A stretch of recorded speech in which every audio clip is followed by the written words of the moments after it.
Do que cumprir a vida seja simplesmente compreender a massa e tocando em frente. Como um velho boiadeiro levando a boiada, eu vou tocando o dia. Pela longa estrada eu vou, estrada eu sou. Conhecer as manhas e as manhãs, o sabor das massas e das maçãs. É preciso amor pra poder pulsar, é preciso paz pra poder sorrir, é preciso a chuva para florir.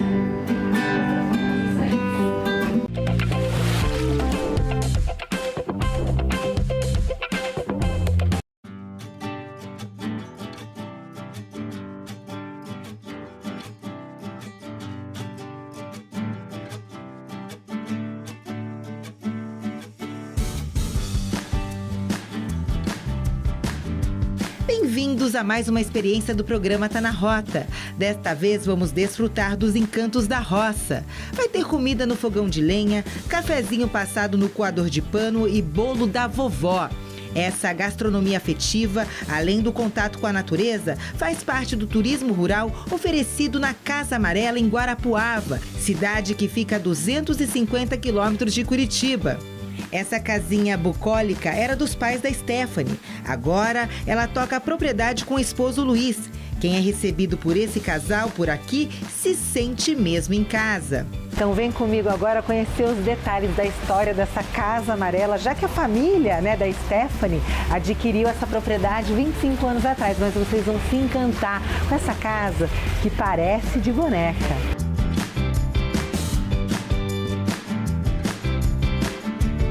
Na nossa família faz 20 anos, meus pais compraram essa propriedade, era só essa casinha de madeira, na época foi trocado as telhas, foi posto telha de barro para voltar um estilo colonial, né? Sim.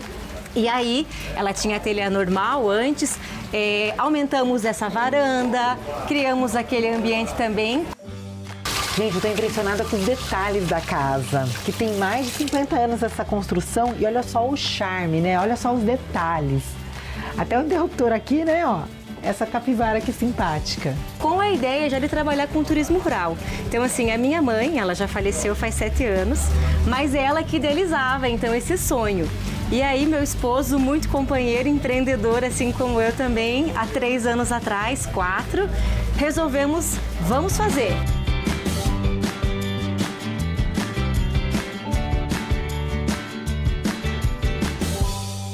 Nossa propriedade é 6 alqueires, então só esse espaço que vocês estão vendo aqui agora, tanto a casa quanto o campo, ele dá menos de 1 alqueire. O restante é tudo área preservada, né? Daí nós temos 2 lagos, temos um lago, todos os lagos têm nome, né? A gente chama de janelas para o céu, que você olhando para o lago reflete o céu, então a gente batizou com esse nome. E nós temos o lago menor, que tem o deck no lago, então o pessoal pode fazer um piquenique no deck e pro deck do lago para alimentar os peixinhos. A gente oferece piquenique no bosque, quando tem um tempo bem aberto com sol, fica muito gostoso. Oferecemos piquenique no lago, café no pergolado e trabalhamos também com locação para ensaios fotográficos. Então também tem todo esse espaço, esse cenário para que as pessoas possam registrar momentos. Estou conhecendo pela primeira vez um chalé para abelhas, tá? Abelha, isso. Legal, Luiz. Então agora essa aqui a gente vai colocar uma colmeia de abelha jataí. Eu vou mostrar como que faz, ó. Estão virando. A abelha vai entrar por aqui, pela portinha. Uhum. Ó, aqui eu coloco a colmeia. A abelha jataí, ela é pequenininha. Então eu vou colocar aqui a colmeia. Deixo aqui. Daí eu coloco o sobreninho, né? Que a gente chama de ninho. Sobreninho. Aqui é das abelhas, aqui a gente não mexe. Sim. As abelhas mesmo selam, deixam tudo fechadinho. E aqui que a gente começa com a produção nossa de mel daí. Então daí aqui eu coloco a primeira melgueira. Então tudo que for mel, ela vai acabar produzindo nessas 2 caixinhas, principalmente no sobreninho, para elas ter a subsistência delas, para elas sobreviverem. E esse aqui é tudo reserva. Reserva de mel. E elas vão produzir o mel e o mel vai ficar onde? Na primeira melgueira, Sim. o excesso, e na segunda melgueira, o excesso. Temos as abelhas sem ferrão, que a gente faz uma brincadeira, na hora de abrir, as abelhas vêm até a pessoa. Como são sem ferrão, né, elas chegam perto, ela é do tamanho de uma ápice, grandinha assim, só que ela é preta com listinhas amarelas. Temos uma associação que está alavancando o turismo rural em Guarapuava, além da questão de cervejaria. Guarapuava também é um polo cervejeiro, então assim, nós temos muita demanda para o turismo rural, para o pessoal vir conhecer os nossos espaços.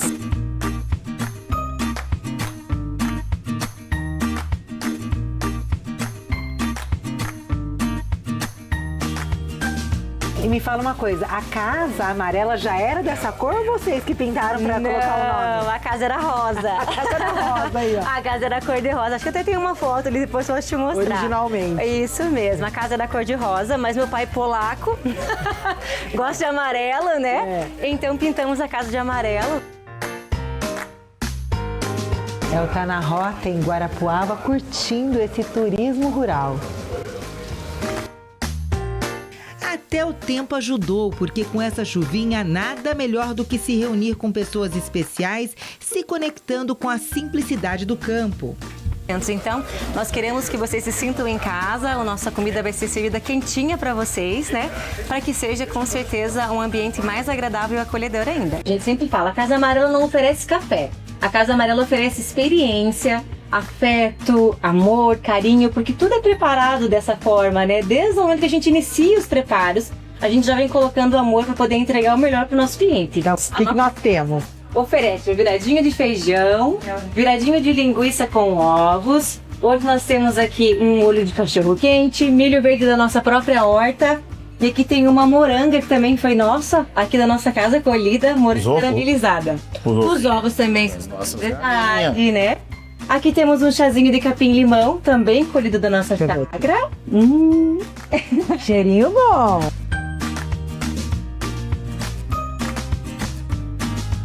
Na mesa, bolo e bolachinhas de fubá com goiabada e bolinho de chuva de banana.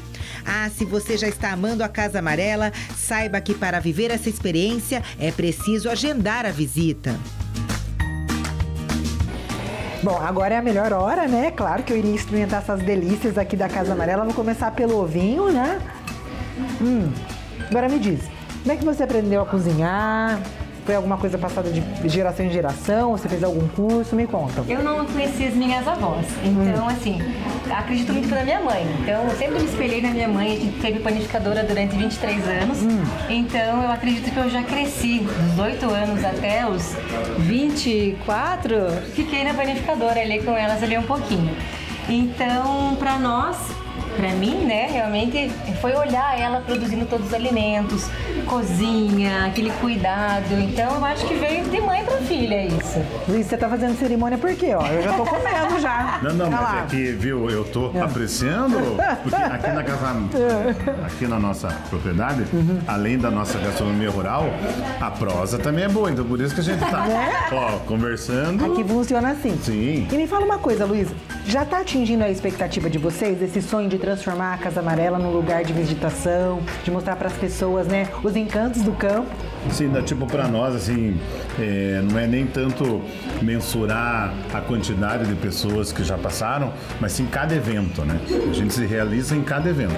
A gente faz evento para 2 pessoas, como a gente já fez evento para 70 pessoas, né? Então, para nós, cada evento é diferente. E esse virado aqui, hein? Viradinho de feijão, também muito comum para nós aqui. Virada de feijão no café da manhã é normal para nós. Ah, é? Aqui em Guarapuava todo mundo serve, sim. Virada de feijão no café da manhã. No café da manhã. Isso eu é não um sabia. café reforçado. Virado de feijão no café da manhã você vai encontrar aqui em Guarapuava, gente. Olha aí. Parte rural. Curiosidades do Paranazão, hein? Essa culinária que é imperdível, mas eu quero agradecer a 2 pessoas que me indicaram aqui a Casa Amarela, que são moradores aqui de Guarapuava. Fala, Juliana, você saiu de Prudentópolis, tem que passar na Casa Amarela, tem que conhecer aqui em Guarapuava. Quem seria? O meu colega de trabalho, o William, que vai Seja visitar bem-vindo. William vai se sentar aqui com a gente. E a esposa dele, gente. Olha aí. Obrigada, viu, pela presença de vocês. Agora sim, eu tô entendendo o espírito aqui da Casa Amarela, porque, ó, estamos todos juntos e reunidos, né? Juntos e misturados, né? E esse é o espírito aqui da Casa Amarela, chamar todo mundo pra mesa, né? Conversa, comida boa. Prosear. Por mais que essa data passe, vai ficar as memórias. Ah, então fica com a gente e vem acompanhar essa prosa que está só começando. Agora, vamos unir sabores com memórias. Daqui a pouco eu vou perguntar pro William, porque ele é um grande conhecedor da cidade, né? Ele tem informações preciosas, ele vai me falar um pouco mais da história de Guarapuava. Mas enquanto isso, quero trocar uma figurinha aqui com o meu colega, porque assim, gente, é muito interessante. A gente cobre, né? O Tá na Rota, ele aparece nas duas praças, tanto em Cascavel como em Londrina. Mas o William é o nosso correspondente aqui, né? Ele cobre essa área aqui de Guarapuava. Quais são os desafios aí da nossa área? Conta um pouco pra gente aí. Olha, primeiramente quero agradecer, né, de estar aqui com vocês, agradecer A gente que agradece, só né? aqui da Casa Amarela também por nos receber tão bem. Os desafios da nossa profissão diariamente é que nem sempre a gente gosta de trazer notícias daquilo que a gente gostaria de mostrar na TV, né? Mas faz parte do nosso trabalho. Nosso trabalho é reportar os acontecimentos e trazer justamente a informação para as pessoas, né? Gente, algo muito bacana e curioso é que a esposa dele ajuda também, né? Nas gravações. Como é que foi isso, hein, Cléia? Então, foi um Conta pra gente. especial dele, né? A minha formação é ser psicóloga, né? Psicóloga. Olha aí. Tá ganhando um adicional. Tem um time na profissão, né? Pra se dedicar ao jornalismo. Ao jornalismo. Aí eu já gostava do jornalismo, já me chamava a atenção. E quando eu conheci ele, então, fiquei encantada. Literalmente. Estou aí na área, estou muito feliz. Que bacana. Nesse ambiente aconchegante e rústico, os objetos também guardam histórias. O William aproveitou o momento para me contar um pouquinho da história e das figuras que têm grande importância em Guarapuava. Para começar, o nome da cidade vem do Tupi-Guarani. Guara significa lobo e Puava, bravo. Primeira coisa, a gente pegar a geografia da cidade, né? Guarapuava está numa posição estratégica do nosso estado. Sim. A cidade se constituiu com a vinda da freguesia Nossa Senhora de Belém, com portugueses que vieram para cá em 1819. Veio para cá a freguesia de Diogo Azevedo Pinto, Portugal. Os portugueses. Então eles vieram para cá, catequizaram os índios que aqui viviam e nós temos figuras que são muito conhecidas na história guarapuavana. E os índios que aqui viviam, eles eram muito arredios com relação à chegada dos portugueses. E o cacique Guairacá, na história de Guarapuava, é conhecido, né, por essa resistência, um símbolo da resistência. Vocês têm um caminho aqui? Isso, nós temos o caminho de São Francisco, a rota de São Francisco, que é a rota turística. Logo mais aqui à frente, além de todo esse cenário bonito, esse cenário acolhedor que nós temos aqui da Casa Amarela e também dessa rota maravilhosa, porque o caminho por si só, ele já é muito bonito, né, Juliana? E logo aqui à frente nós temos a cachoeira do Salto São Francisco. Vocês estão convidados para nos visitar também. Guarapuava é uma cidade que sempre está de braços abertos aqui para receber vocês. Mariana trintou por aqui e olha que celebração especial.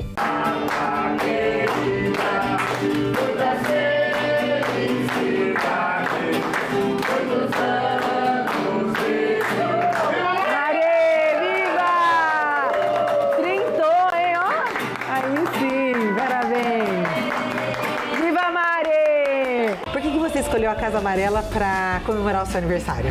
Pela afetividade, né? Um lugar que é lar, é carinho. Então eu queria reunir a minha família nesse momento especial da minha vida e fazer isso por eles também.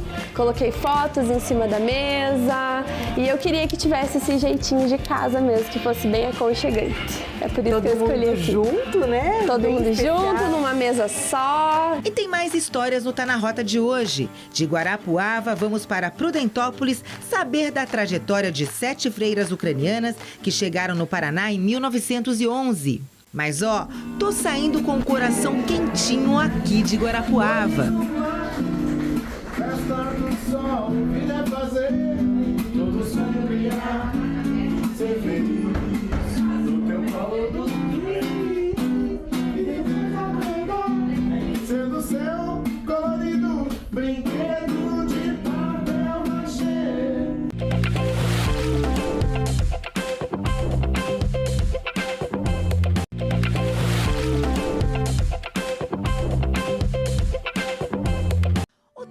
Rota já esteve em Prudentópolis, nossa Ucrânia brasileira. O lugar guarda cachoeiras gigantes, gastronomia, tradições, costumes e história. É no centro da cidade que fica esse museu que conta a trajetória de 7 irmãs da Congregação Maria Imaculada, que vieram da Ucrânia ainda muito jovens para o Brasil no ano de 1911. Segundo a responsável pelo museu, a irmã Cecília, esse foi um ato de muita coragem. E por que essa ideia de fazer o museu? Foi para preservar essa história, né, das Irmãs Servas de Maria, porque quando as irmãs vieram para o Brasil, elas vieram a pedido do povo ucraniano, né, que já estava aqui, né, que já morava aqui. E o povo ucraniano, ele já conhecia as Irmãs Servas lá na Ucrânia, porque a nossa congregação, ela foi a primeira congregação do rito católico ucraniano, fundada lá na Ucrânia para trabalhar inserida no meio do povo, porque só então tinha só as irmãs de clausura, né. Então, o pessoal já conhecia, né, as irmãs. Aí, quando eles vieram para o Brasil, né, ficaram desorientados, imagine, Brasil há 114 anos atrás, né, Prudentópolis, no caso, né. E aí eles pediram para que as irmãs viessem, e daí na terceira tentativa as irmãs criaram coragem. E vieram. Eu sempre digo que foram muito corajosas, né? Desbravaram, né? O museu foi fundado em 2010 e o acervo conta a trajetória de mais de 100 anos dessa congregação, desde a chegada das primeiras irmãs ao Brasil até os dias atuais. As 7 freiras vieram com missões voltadas à educação, cuidado com os enfermos e atividades envolvidas com os cultos religiosos da igreja, na cozinha. Porque aqui se preparava os alimentos, né, para fazer, né, e aí tem o forno, né, o forno a lenha, onde esse forno foi usado por muitos anos. Esse forno ele não foi construído para o museu, ele foi construído junto com a casa. Sim. Porque aqui funcionava noviciado, a casa de retiros, a casa provincial, tudo era aqui, então era muita gente, né, que convivia aqui. E aí tem o forno e é aqui que se preparava, né, as massas, né, para fazer o pão, os bolos, as bolachas que vocês estão vendo aqui, as formas, As né? forminhas. As forminhas para cortar a bolacha. Na lavanderia. Aí são as máquinas, né, de lavar roupa, né, como eu falei, era bastante. Era bastante pessoas, né, então precisava de... Ou visitando outros espaços. Na época do noviciado, eram muitas noviças, né? Então, tinha que ter bastante espaço. Aí ficou uma banheira, assim, para preservar, para ter como era, né? E as outras daí foram eliminadas. Gente, olha a privada portátil. Dá para compreender que o número de irmãs foi crescendo e o trabalho também. Segundo a irmã Cecília, hoje no Brasil, a Congregação Maria Imaculada tem mais de 200 irmãs que atuam no sul do Brasil e em São Paulo. Dando continuidade ao tour no museu, o acervo continua retratando a vida no passado. O sino que a gente usava para acordar as irmãs, eu acho que acordava metade de Prudentópolis também, né? Porque se tocava o sino pela manhã, né, para acordar, porque cada irmã não tinha o seu despertador ou celular como nós temos hoje, né? O sino tocava, a sua avó chamava as irmãs para louvar a Deus, para as refeições e outras atividades. Que bacana. É, porque daí não era só para acordar, né? Como está escrito ali, era para outras atividades, né? Para ir para a capela, fazer orações, né? Tocava uns 10, 15 minutos antes, né? Para as irmãs se prepararem já para ir para a capela. E é um local onde se preservava, por exemplo, o pepino azedo, o repolho azedo, né? Que o ucraniano gosta muito dessas coisas, né? A cerveja caseira, então se preservava aqui. E mesmo a batatinha, a cebola, né? Para não poder ser muito rápido. Não dá para acreditar que os objetos são antigos, porque olha a preservação dessas sacolas, né? Foram bem restauradas, né?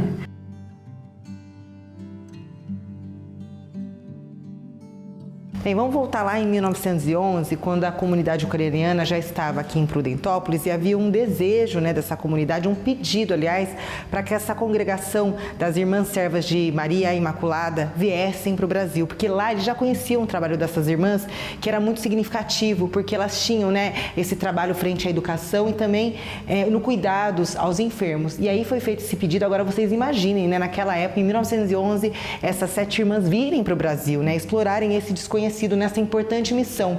E esse museu retrata essa vinda delas, porque olha só, elas transportavam roupas, né, e outros objetos em baús como esse aqui. E esse baú aqui é muito especial porque ele veio diretamente da Ucrânia, então a gente pode assegurar que ele tem mais de 100 anos.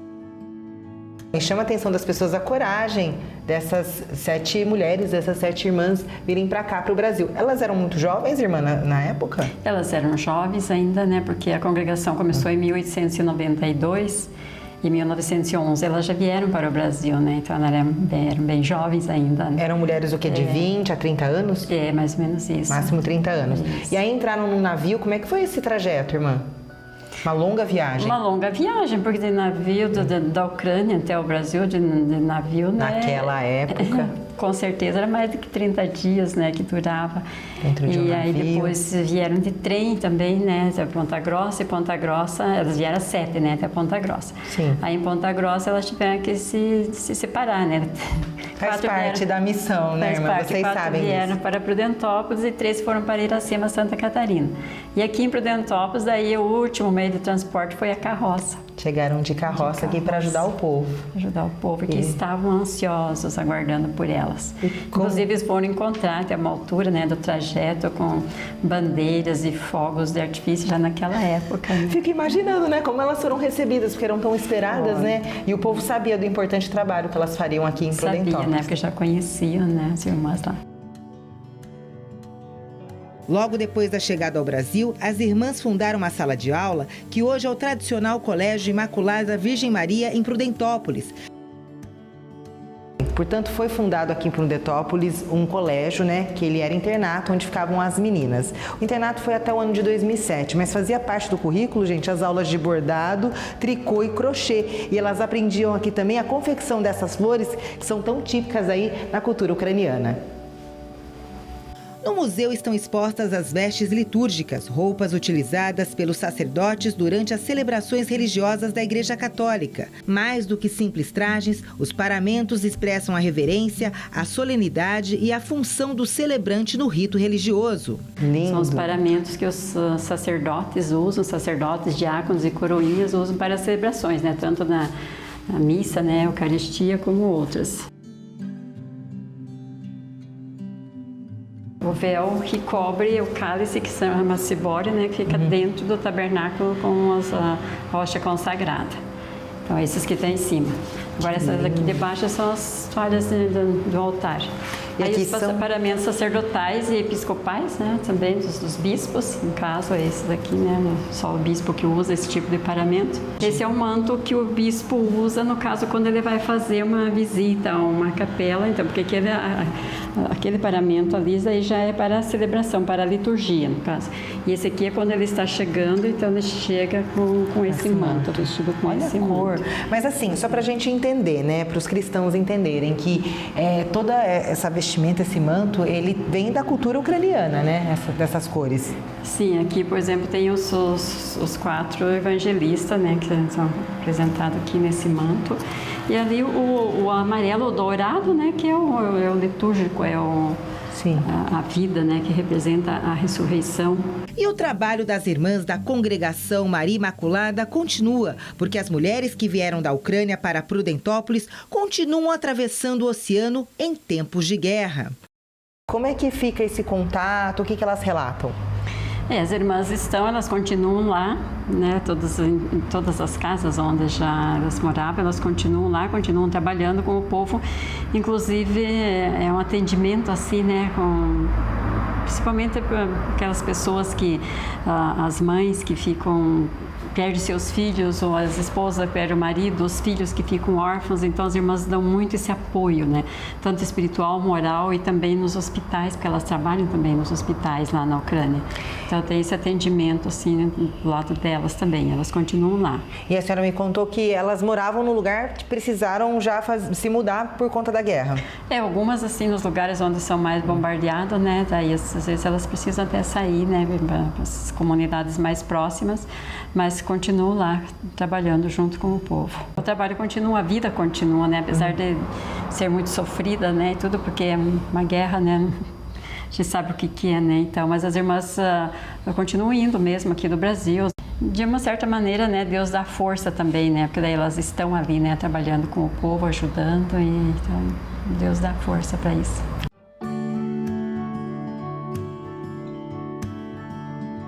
Se você gostou de conhecer mais essa parte da história que se passou no Paranazão e curtir um dia na roça, não deixa de acompanhar todo sábado o Tá na Rota. Tchau, bom fim de semana!